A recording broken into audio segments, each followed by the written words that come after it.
Ola, alumnado de primeiro da ESO, imos ver como resolver problemas sinxelos nos que aparecen porcentaxes. Estábamos vendo en clase que hai tres tipos de problemas nos que aparecen porcentaxes. Están os tres no encerado.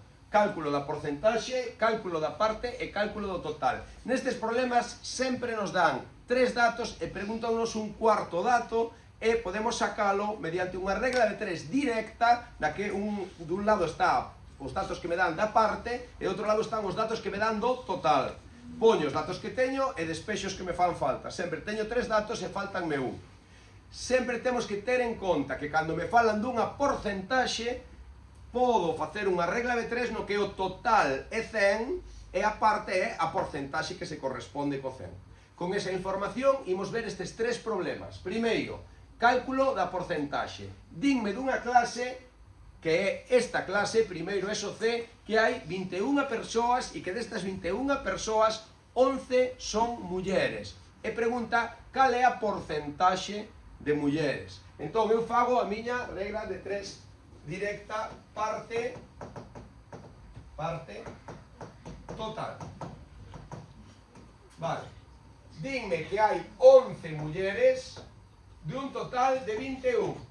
E pregúntame cal é a porcentaxe. A porcentaxe será aquela parte que teña no total un 100. E xe é a miña porcentaxe. Fago unha regra de 3 directa, igualando as fraccións 11 entre xe igual a 21 entre 100, e como sabedes, despexo dividindo entre o que está en diagonal, o sea, divido entre 21. Xe sería 11 por 100 entre 21.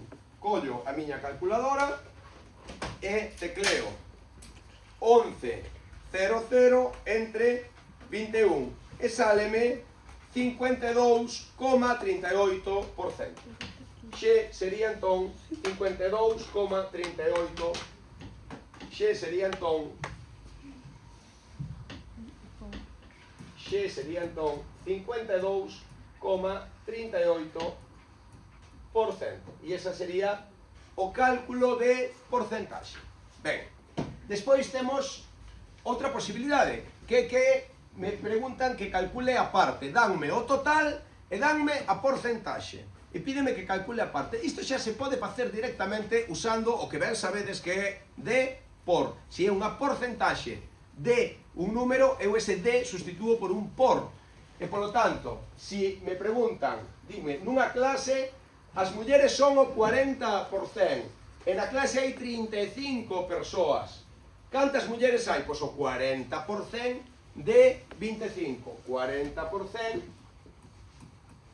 de 25. Isto posto como fracción sería 40 e abaixo 100. 40% é unha fracción que ten como denominador 100 por 25. E isto calculase 40 por 25 entre 100. 25 por 40 que dá 1000 dividido entre 100 que dá 10. 10 persoas. Outra posibilidade de facelo é facer unha regla de 3 directa como fixen antes tamén. Parte total. Parte total. Dinme que nunha clase as mulleres son o 40%, polo tanto, sería, coloco na parte 40 e no total 100. Isto quere decir 40%, de acordo? A porcentaxe que está enfrente do 100. 40%. E agora dime que hai 35 persoas en total, polo tanto hai 35. E pregúntanme cantas son mulleres. Vale, despexo esta regla de 3 é a mesma operación que fixen antes. 40 por... aquí puxen 20... Mirade, aí que hai un erro. Aquí puxen 25, pero decía 35 o dato, Por lo tanto, non é correcto isto. 35, 40 por 35, dá 1400, por lo tanto son 14. E aquí despexo xe, por suposto, é a mesma operación. 40 por 35 entre 100 que dá 14 persoas. Vale? 14 mulleres. De acordo? Entón coloco aquí 14 mulleres. Vale. Moi ben, e ese sería cálculo da parte de dúas maneiras, co de por ou directamente coa regla de 3, igual que fixen no cálculo da porcentaxe. Ben, terceira posibilidade, cálculo do total. Danme que porcentaxe de homes hai na clase e dime cantos homes hai na clase. Danme a porcentaxe de homes que hai na clase e dime cantos homes hai na clase. Preguntan en total canta xente hai na clase. Vale, resolvería tamén con unha regla de 3 parte total, no que, como me din que os homes son o 40% da clase, son 40 dun total de 100. Si me dan a porcentaxe sempre a podo escribir directamente. 40 de un total de 100, igual que puxen aquí, 40 de un total de 100. E agora, dime que hai 12 homes, estánme dando a parte, hai 12 homes na clase e me preguntan canta xente hai na clase en total.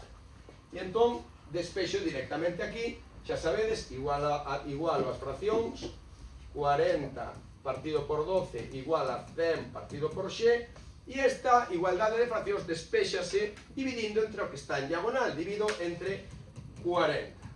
Vale, 12 por 100 entre 40, que me dá 12 entre 40, dame exactamente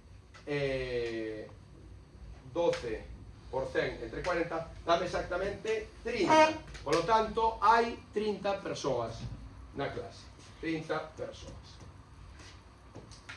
De acordo, estas son as tres posibilidades que teño nos problemas de cálculo de porcentaxe. Sempre regras de 3, parte total. Gracias.